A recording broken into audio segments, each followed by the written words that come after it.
the leader of Venezuela's most powerful gang, which for years ran amok in a prison where it set up its own mini-city, reportedly earned $3 million a year. Hector Guerrero, 39, lined his pockets from the comfort of a palatial two-story home at the Tacoron Penitentiary Center in the north-central state of Aragua. The boss of the nationwide Tren de Aragua gang took a cut worth several million from extortion, auto theft, kidnappings, human trafficking, migrant smuggling, and arms and drug trafficking. Guerrero, aka El Nino, reportedly charged inmates $15 to $20 on a weekly or monthly basis to live at the prison, which he transformed into a city complete with restaurants, bars, nightclubs, a zoo, and a baseball arena. The crime lord, who was serving a 17-year sentence, is said to have turned over control of the prison to Venezuelan authorities and was tipped off in advance prior to Wednesday's raid that was led by 11,000 soldiers and police officers, according to the Venezuelan Prisons Observatory, a non-governmental organization. El Nino is now feared to have fled into Colombia or Peru. The VPO estimates that 8 of the 53 prisons across the country are controlled by the Tren de Aragua. Venezuelan newspaper El Nacional reported that between 400 to 500 inmates fled the prison, where the gang set up a zoo with wild animals to intimidate inmates and government officials, dined at a restaurant, partied at a nightclub, gambled at a cockfighting ring, swam in a pool built underground, and played baseball and softball on a manicured field.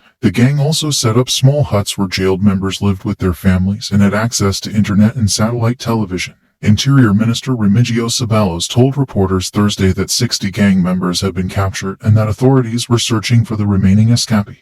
4 jail officials were also apprehended for allegedly helping the gang introduce weapons into the prison. The government announced plans were being made to remodel the prison after detainees were transferred to other jails. Tacoron is over, Ceballos said after the officials displayed ammunition, explosives, and Bitcoin mining machines that were confiscated. We guarantee to take full control. The Venezuelan state has taken full control. While he made no mention of Guerrero's whereabouts, Peruvian network Latina TV reported Thursday that the Tren de Aragua boss was either hiding out in Peru or Colombia, 2 of the 5 South American nations, where the criminal network expanded its operations to. Colombia's former defense minister, Diego Molano, believes that Guerrero could be trying to seek refuge in Bogotá, the Andean nation's capital. He called on Bogotá Mayor Claudia Lopez to raise security alerts in the city, where the Tren de Aragua is suspected of operating. Molano wrote on X, the social media platform formerly known as Twitter, ensure that he does not enter our capital, fight head-on against this criminal organization, no more attacks on citizens. Guerrero's criminal career dates back to 2000 when he started peddling drugs and assaulting the police. He started to attract the attention of authorities in 2005 when he attacked a police station and murdered a police officer, according to Insight Crime, a Washington think tank. Guerrero ascended through the gang ranks and became its leader, but was arrested in 2010 for 3 murder charges. He was jailed at the Tacoron prison and escaped in 2012. He was captured in 2013 and sent back to the detention facility, but was surprisingly spotted at a party in the Aragua capital of Maracay in 2015.